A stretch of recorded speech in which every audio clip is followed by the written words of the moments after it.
folks, thanks for coming to today's Brownbag. I don't really have any activities going on later in the week. For those of you who attended the spring festival cruise, thanks for coming and appreciate your participation.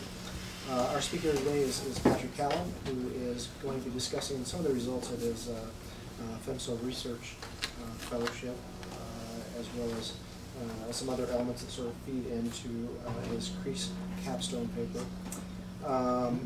Before I introduce Patrick, I just want to say a few words. The FMSO Fellowship, I think most of you already know about it, but the deadline is today. This is an ongoing collaboration between our Russian East European Eurasian Studies and the Foreign Military Studies Office in Fort Leavenworth. Ray Finch is our guy over there who works with the fellows, sort of overseeing the activity. They submit bi-monthly reports on some of the scholarship and some of the reading they're doing. It's all open source material that they're looking at. It does involve, of course, reading knowledge and language, but you're welcome to apply for it. I'm not sure if you started right now, you'd get it in today, but I'll give you the information. I'll set it over here for you to take a look at.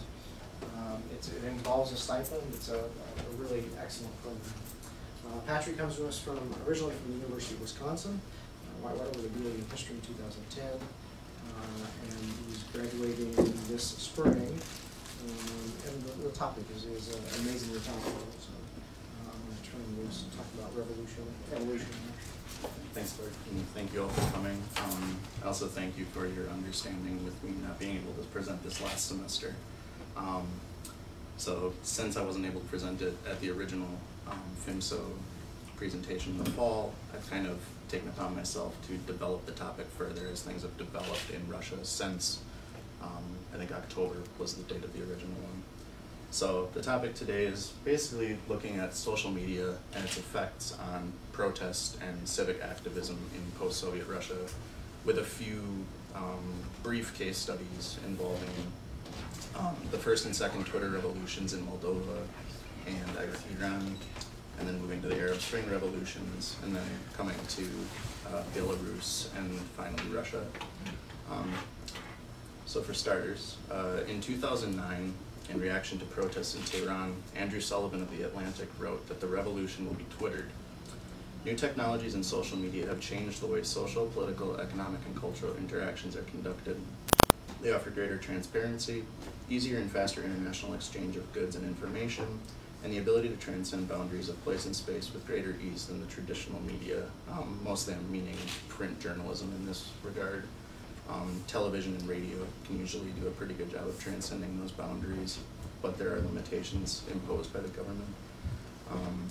So it is the goal of this study to understand how social media contributes to the creation of new civic identities, in particular political identities, and how they interact with political regimes.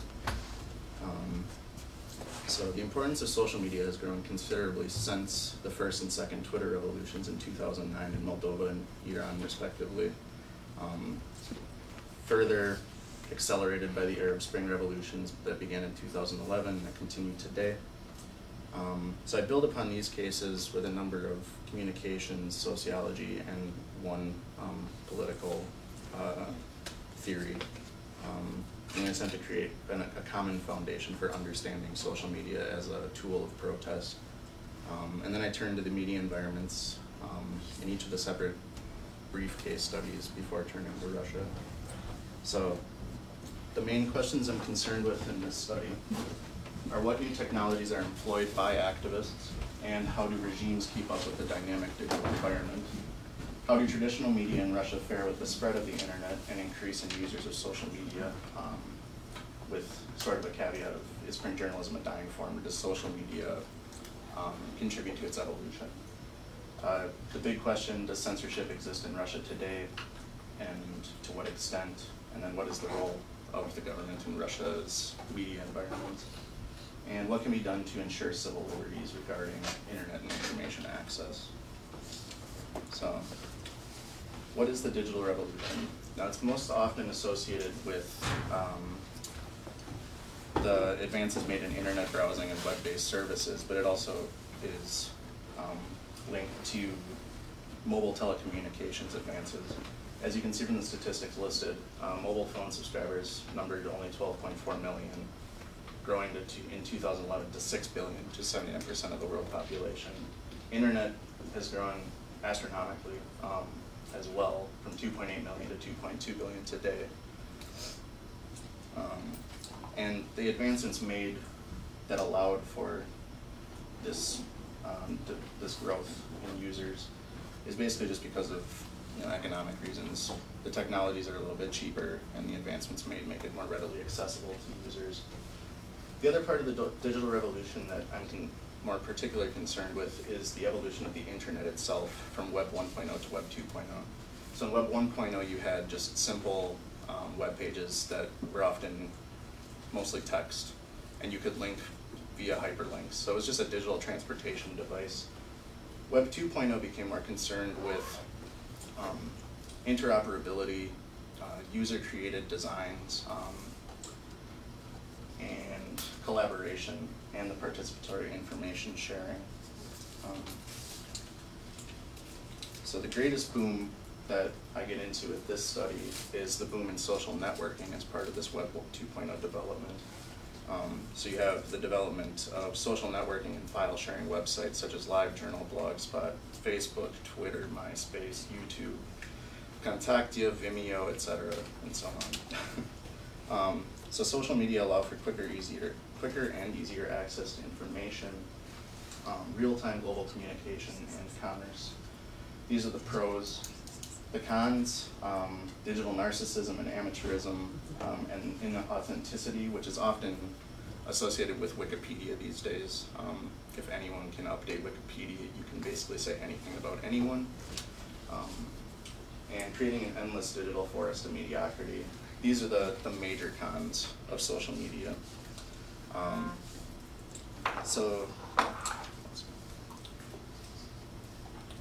But despite these cons, they're still hugely popular, and they can serve almost any purpose that the user might have for them.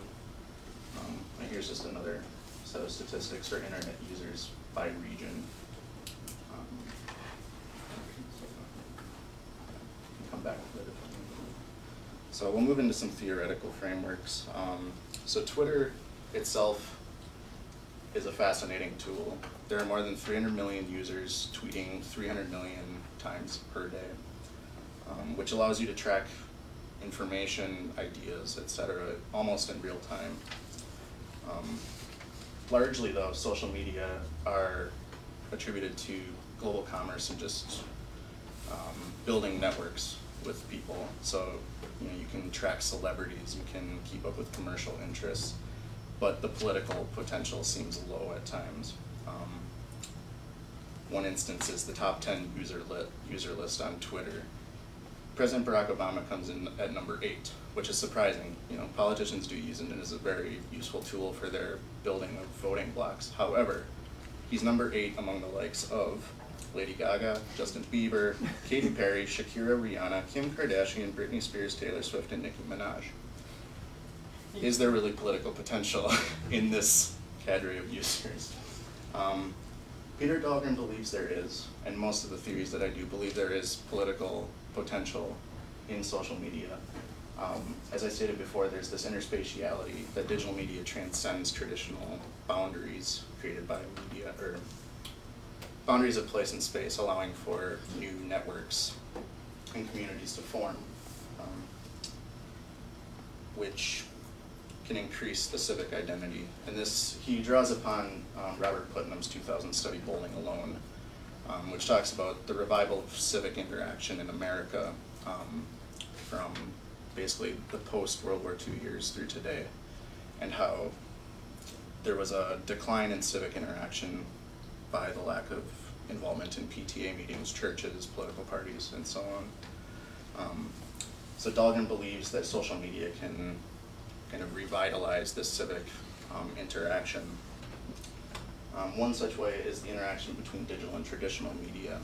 So this kind of contributes to this evolution of the media in general. So social media isn't killing traditional forms of media, it's helping it evolve. So one way he describes this interaction is through participatory journalism and blogging.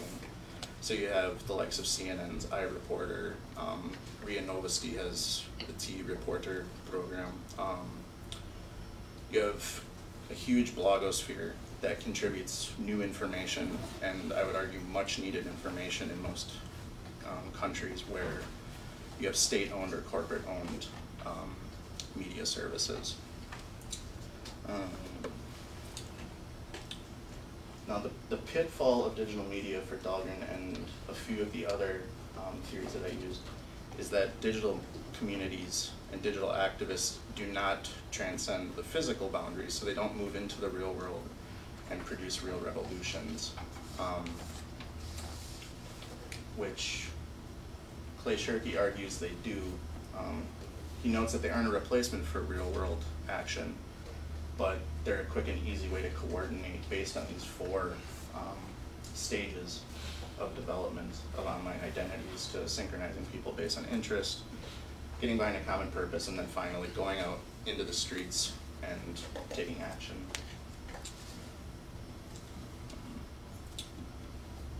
In reaction to Shirky, we have Malcolm Gladwell of The New Yorker, who questions whether social media solved a problem that actually existed.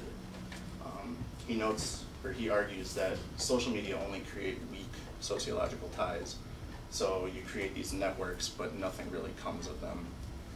He argues in favor of strong ties, which he gives the example of the civil rights movement in the United States as building this community based on a common interest with a single leader or vanguard of leaders, if you will, that take the burden of the protests and the actions upon themselves. He does note, however, that social media is good for establishing a movement because of its anonymity. If you're anonymous on the web, then the authorities can't track you as easily and assign blame to a single person. However, there are ways that authorities usually do end up tracking down certain members, and if they can't find the actual leader, then they'll just place the blame on you. So this is the second problem then, is which is stronger, a hierarchy or a network. He argues in favor of the former, noting that a movement with strong leadership, whether it's a single person or a party, will be able to more easily go into the streets and lead activist demonstrations. So finally, we have Yevgeny Morozov, who paints a pretty bleak picture of social media and the internet. He writes that, or he offers this sobering thought that if social media, or about social media and toppling regimes, I should say, he writes that if an authoritarian regime can crumble under the pressure of a Facebook group, whether its members are protesting online or in the streets, it's not much of an authoritarian regime. So basically in his book, his 2000 study, The Net Delusion on the Dark Sides of the Internet, he writes that technology is not neutral. It's a double-edged sword that can be used for either the purpose of starting a movement or for the purpose of surveillance by the authorities and tracking down opposition movements. He also writes that to believe in the emancipatory capability of online communication with regard for its downside is naive and evidence of cyber-utopianism, which Angela Davis describes as the internet is an incredible tool, but it may also encourage us to think that we can produce instantaneous movements modeled after fast food delivery. So cases in which the internet played a crucial role in solidifying a protest movement and then succeeding in toppling a regime, or at least getting some type of political change to occur, has skewed Western observers in particular, but many observers' views of social media, which he calls internet centrism, which he defines as the pernicious tendency to place internet technologies before the environment in which they operate, which gives policymakers a false sense of comfort, a false hope that by designing a one-size-fits-all technology that destroys whatever firewall it sees, they will also solve the problem of internet control. So this bleak picture that Morozov paints then gets applied to the Soviet Union in one part of his book. And he challenges the notion that's held by some, there are some hardliners out there that hold this notion, but that the United States won the Cold War. He emphasizes the fact that it was liberation from authoritarianism or oppression of any sort is best accomplished not by gadgets but by facts. It was not the Xerox machine that won the Cold War, and it will not be the smartphone-toting, Twitter-ready activists that will defeat authoritarianism today. Instead, it's the information cascade which will fell the beast. So ordinary information, mere facts, can topple a regime from inside. So from the Soviet perspective, he uses the opening of the partial opening of the archives as an example of how this information cascade can topple a regime, sort of. There are other elements, of course. So now I just moved towards a brief overview of social media and protests that come up as you track its development in recent history. So one Egyptian activist from the Arab Spring revolutions wrote how they used Facebook to schedule protests, Twitter to coordinate their demonstrations, and YouTube to tell the world.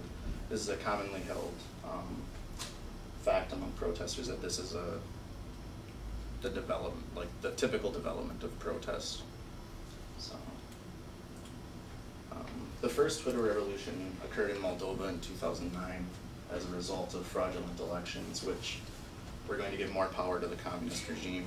So pro-Romanian and pro-Moldovan supporters went to the streets and protested against one another and fought against one another.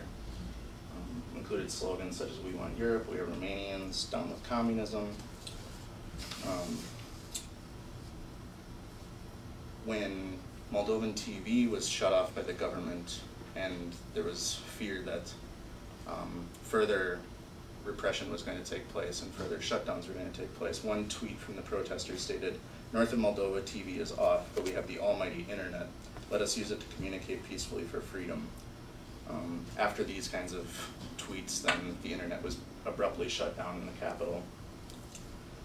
But despite the crackdown and the violence that occurred thereafter, the role of social media had been supplanted, or had been strengthened in this movement. And even Yevgeny Morozov, despite his bleak view of social media, kind of touted its power in helping fight against the communist regime in Moldova. So the second Twitter revolution, which is most often considered the Twitter revolution, was the Green Revolution in Iran in 2009. The infamous quote by Andrew Sullivan, "The revolution will be Twittered," emerged from this revolution. However, it fell upon silenced ears after Ahmadinejad was re-elected and he began his crackdown, and then the opposition candidate, Mir Hussein Musavi, was placed under house arrest, where he remains to this day. And here's an interesting chart. I didn't really talk about this, but Iran has an interesting development of telecommunications. It's, I think, one of the quickest growing in the world. So it kind of explains the government's interest in kind of monitoring and keeping social media and other telecommunications networks under its control. So then, Arab Spring 2011 to the present, we saw regime changes in 4 of the countries, with some outside interference possibly in particular ones. Most of them were fighting against absolute monarchy or autocracy, kleptocracy. They were fighting for civil liberties. These are common trends among them.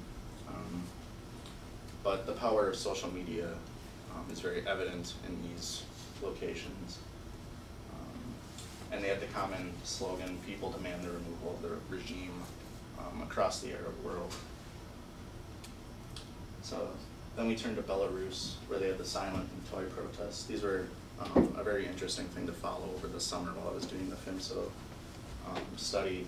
The revolution through social networks frequently returns in Belarus, but the authorities have social media and other media locked down pretty tightly. So I just have 2 short clips of two protests that occurred in Belarus, one over last summer and one more recently. And it also displays the government crackdown on the protesters.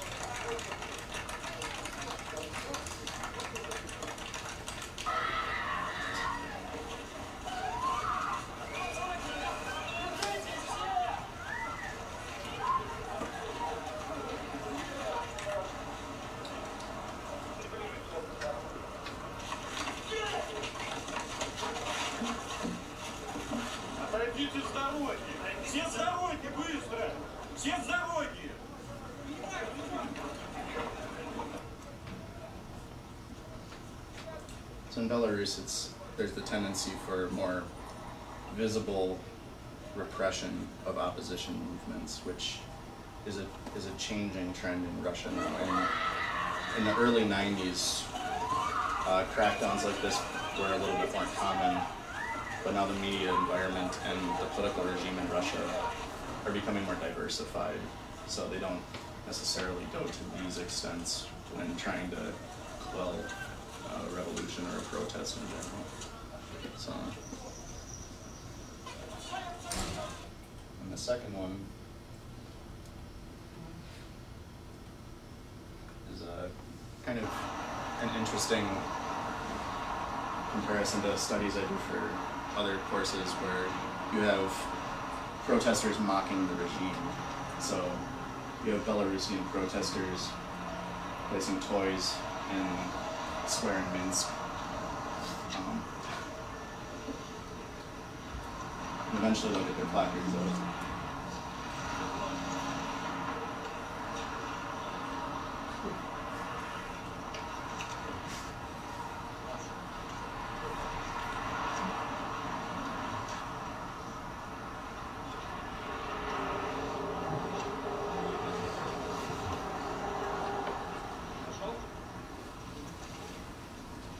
So you have toys against injustices, a meeting of toys.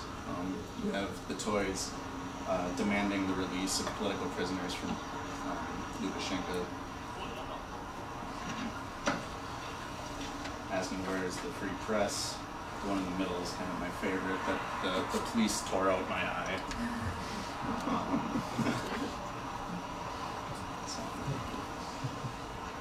And there was a comparable, actually the Russian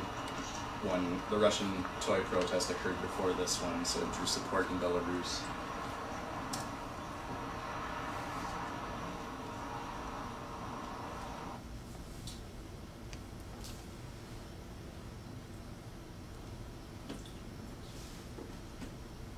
So now we get to Russia. So the traditional media environment in Russia has changed considerably since the fall of the Soviet Union. It's more plural, more open. The typical procedures towards protest of the authorities have become much less violent. They prefer to deal with protesters either preemptively, so arresting them before any protests can occur, or they just will shut down media outlets. One example would be the Echo must be shifting out of the board of directors. So it's more, so the regime has become much more hybrid, which is a theory I take from Graham Robertson's most recent book,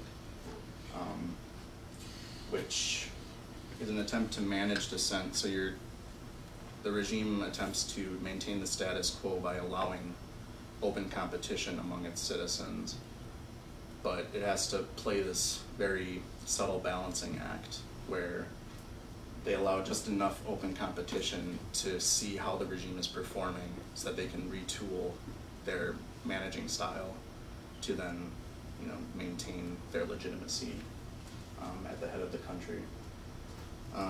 Traditional and new media continue to interact, which takes us to the most recent elections, or the protests for cleaner elections, which are contesting parliamentary elections, which were declared fraudulent. So let's see. That's what's back here. This.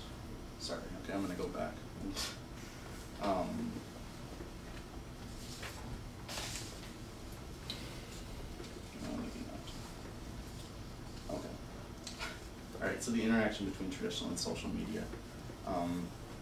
Morozov has a revealing quote from his book that says, even authoritarian governments have discovered that the best way to marginalize dissident books and ideas is not to ban them, but to let the invisible hand flood the market with trashy popular detective stories, self-help manuals, and books on how to get your kids into Harvard. One thing that typifies the Russian media environment today is the influx of circus material, quote-unquote circus material, a lot of tabloid politics. So by flooding the market with these, this junk, basically, it keeps citizens unaware of some of the developments that are occurring. So the parliamentary elections that were declared fraudulent kind of opened up the box on this one. Then they saw the corruption that was occurring, and they decided to finally fight against it. So you had high-profile bloggers and socialites like Alexei Navalny, Ksenia Sobchak, in more recent months, that are coming out in support of these protests and using their visibility within society to support the protests and attempt to change something in the Russian Federation.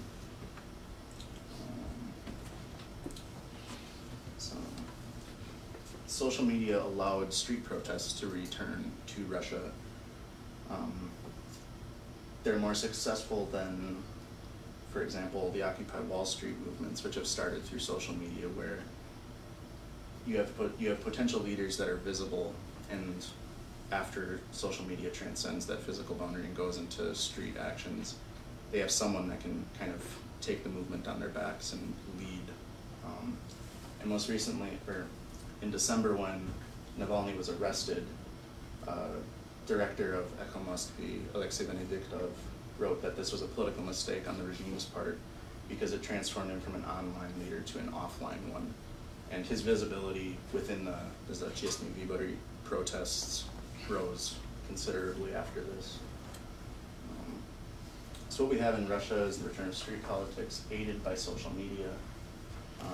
Although early demonstrations may have been fueled more by a release of energy in reaction to another fraudulent election, but as protests continued, social media played a crucial role in organizing these protesters. In Russia, the social media is also used by the regime, by pro-regime supporters. So Nashi in particular uses it to organize their own counter protests. Like I said before, Alexei Navalny and Ksenia Sobchak are using their celebrity status to aid the protests. I have a video that was released, I think, last week by Ksenia Sobchak, and it's a dark satire of the Голосуя campaign videos of Putin. So, я решила проголосовать за этого кандидата, потому что все-таки за это время экономика стала гораздо лучше в нашей стране, и жить стало лучше, и этот человек всегда был отзывчив к любым просьбам, и я думаю, он нам всем поможет. И, конечно же, особенно сейчас, перед угрозой оранжевой революции, сирийского и ливийского вариантов, и нельзя раскачивать лодку сейчас, и нужно всем вместе сплотиться вокруг одного лидера. Поэтому я приняла это непростое решение. Нормально, нормально. Молодец.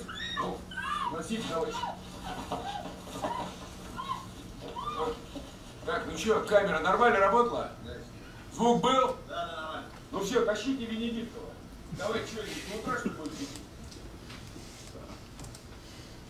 So basically, just to translate, if anyone needs it.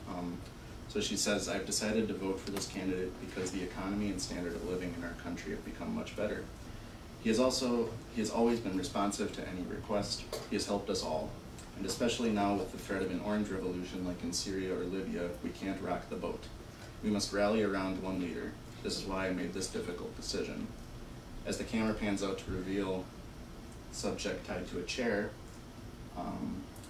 the tough guy that enters in the leather jacket says, "Oh, nice job," pats her on the head, tapes her mouth shut, and they take her away. He asks if the sound was all right, asks if the camera was all right, and then tells them to bring in Benedictov for his promotional video of Putin's campaign.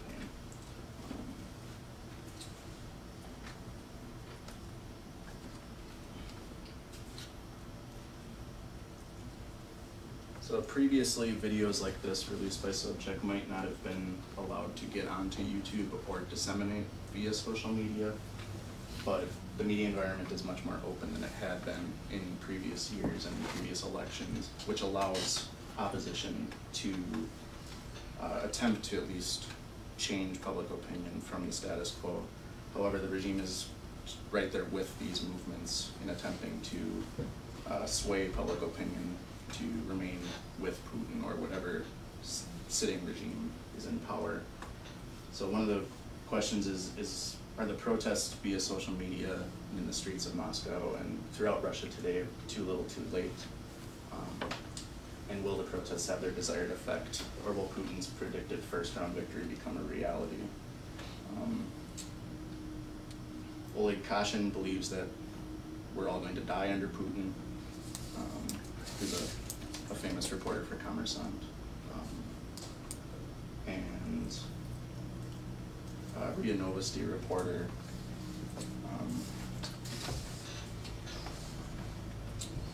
okay, so Nikolai Troitsky is an analyst for RIA Novosti, and he argues against this internet centrism and cyber utopianism that Morozov talks about. He believes that protest and revolutionary capabilities should remain in the streets and not online. He believes that there's way more power in an actual physical protest, and he writes that you should not confuse technological progress with policy. Revolution does not live within technology. It is necessary to lay down an objective situation in which there is the impotence of the rulers and large-scale demonstration of solid masses. No civil society activists armed with iPhones, Androids, or other gadgets. Offline, that is, in reality, the authorities are simply catching everything, clearing them out and suppressing them, and there is no alternative network that will help.